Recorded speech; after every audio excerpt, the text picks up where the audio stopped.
Bonjour, que la paix soit sur vous, j'espère que vous allez bien. Je vais vous parler aujourd'hui d'un sujet qui me passionne à plusieurs titres, qui me passionne véritablement. C'est le sujet du catholicisme outre-Atlantique.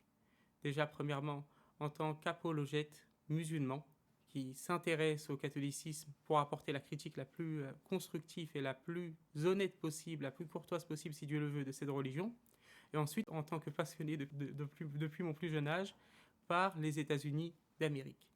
Et donc, si je vous en parle aujourd'hui, c'est pas uniquement parce que c'est une passion, mais que c'est une passion personnelle, mais parce que c'est un intérêt dans l'apologétique islamique et dans la réponse aux objections notamment sociétales des catholiques contre l'islam et parfois aussi contre les musulmans.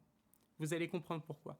Là, par exemple, on a ce livre, The American Catholic Experience, donc du professeur Dolan, The American Catholic Experience, qui est un livre passionnant, véritablement passionnant, et qui permet véritablement de montrer tous les parallèles qu'il y a entre la situation des catholiques américains, surtout au milieu et au tournant du 19e siècle, et celle des musulmans en France. Des parallèles qui sont absolument incroyables, notamment donc par rapport à la question de l'immigration et aussi en fait aux critiques qui sont formulées contre le catholicisme et contre les catholiques et qui ressemblent, les critiques de la part des nativistes protestants, et qui ressemblent en fait à celles formulées par les critiques de l'islam et également les critiques des musulmans en France. C'est des critiques qui se ressemblent énormément. Il y a toute cette idée que le catholicisme ne mériterait pas de bénéficier du premier amendement de la Constitution américaine, car ce n'est pas qu'une religion, mais c'est aussi un système politique. Le catholicisme serait un danger pour l'identité américaine, anglo-saxonne. Il y a énormément de parallèles qui sont très intéressants et à plusieurs niveaux. Les catholiques américains sont un modèle en termes d'organisation sur la façon dont ils ont dépassé ces obstacles, ces défis qui étaient les leurs et qui étaient très conséquents. On présente toujours la situation des musulmans français en parallèle avec celle des juifs dans les années 30, également avec la situation donc des Afro-Américains. Mais je vois très peu de comparaison avec la situation des catholiques américains aux États-Unis et je trouve cela très dommage. Ensuite, il y a un autre livre qui m'a véritablement marqué, American Christians and Islam, Evangelical Culture and Muslims from the Colonial Period to the Age of Terrorism. Un livre absolument passionnant. Ce livre parle surtout de la critique qu'ont certains protestants évangéliques à l'encontre de l'islam, mais ce qui est intéressant, c'est les parallèles qu'ils font entre l'islam et le catholicisme. Par exemple, lorsqu'ils comparent le jeûne du mois de Ramadan qu'ils voient comme un faste et non pas comme un jeûne, qu'ils voient comme un mois de faste, de festin, et qu'ils comparent au carême catholique.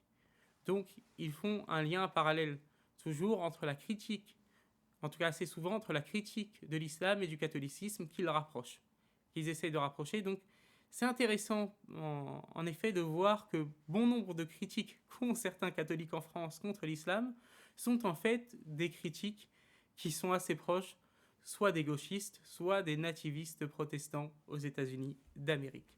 Il y a un autre livre aussi qui est intéressant, qui ne traite pas que des États-Unis, mais qui parle en grande partie donc de l'expérience catholique aux États-Unis par le biais des conversions.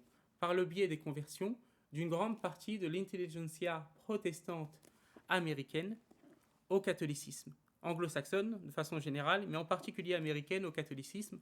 Et on le voit aujourd'hui avec, par exemple, quelqu'un comme J.D. Vance, qui est devenu non pas un catholique traditionnaliste à proprement parler, mais on va dire un catholique conservateur, novus ordo, qui s'est converti donc du protestantisme, il est passé par l'athéisme, pour devenir par la suite catholique, et c'est pas quelque chose de rare aux États-Unis, en tout cas au sein de l'intelligentsia, parce que ce qui se passe aux États-Unis, c'est que les catholiques nominaux deviennent pour beaucoup protestants, mais que véritablement les cadres protestants, eux, se convertissent au catholicisme.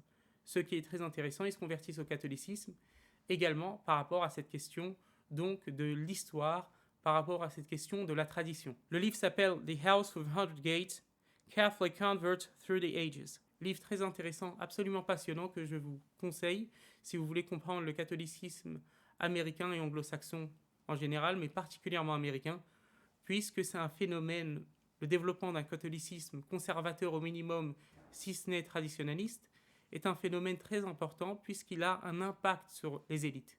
Et comme vous le savez, c'est ce que je dis souvent, ce ne sont pas les majorités qui font l'histoire, ce sont les minorités agissantes. C'est pour cela que le catholicisme américain aura un impact considérable dans les années à venir, notamment en Europe. C'est pour cela que je conseille à tous les musulmans dans l'interreligieux d'étudier ces sujets. Voilà, c'est la fin de cette vidéo. Je vous remercie beaucoup pour votre attention. Que Dieu vous bénisse et que Dieu vous garde.